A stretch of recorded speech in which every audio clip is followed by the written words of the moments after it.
Om Shanti. Today, 2nd of December. Today is Thursday when Bhog is offered to Shiv Baba. In today's Murli, Shiv Baba has emphasized on becoming soul conscious. Let us listen to today's Murli. Baba says, practice being soul conscious.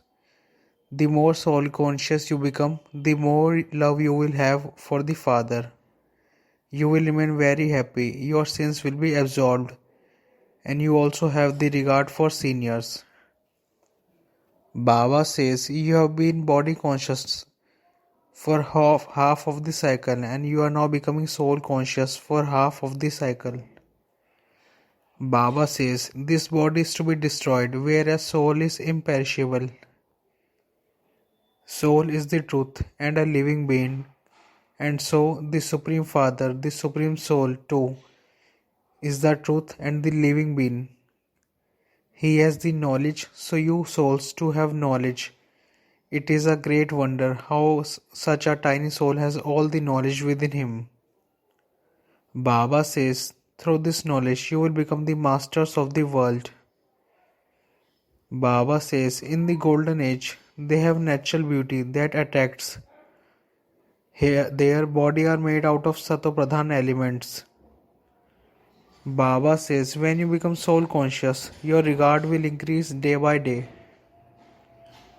Your circle of 84 births has now come to an end.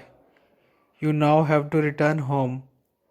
Baba says you should keep in mind that we souls come from our home and adopted bodies here and are playing our parts. Baba says you should remember that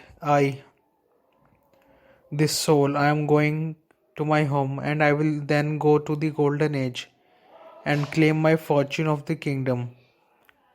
There will be a soul conscious. The Father says, you are my children. By becoming body conscious, you have become Mayas. Baba says, you have been body conscious for half the cycle, and you therefore find it difficult to become soul conscious.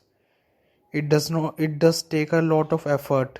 It takes so many years to create a stage of soul consciousness. Baba says, when you follow the Father's direction and something goes wrong, he will put it right. When he gives advice, he then becomes responsible. The blessing of today's Murli is that may you be an obedient of success who, by keeping a balance of being a child and a master, moves along in a Yukti Yugd way. As much as possible, be a child in terms of doing service and a master in terms of your stage in making effort. Be a child while making connections and in doing service, and a master on the pilgrimage of remembrance and in churning. Be a child with your companions and in the gathering, and a master as an individual. To move along while keeping this balance is to move along in a Yukti Yug way. By doing this, you will easily achieve success in every task. Your stage will remain constant and stable, and you will easily be loved by all. The slogan of today's Murli is that when your thinking and doing are equal, you will be said to be a powerful soul with willpower. Om Shanti.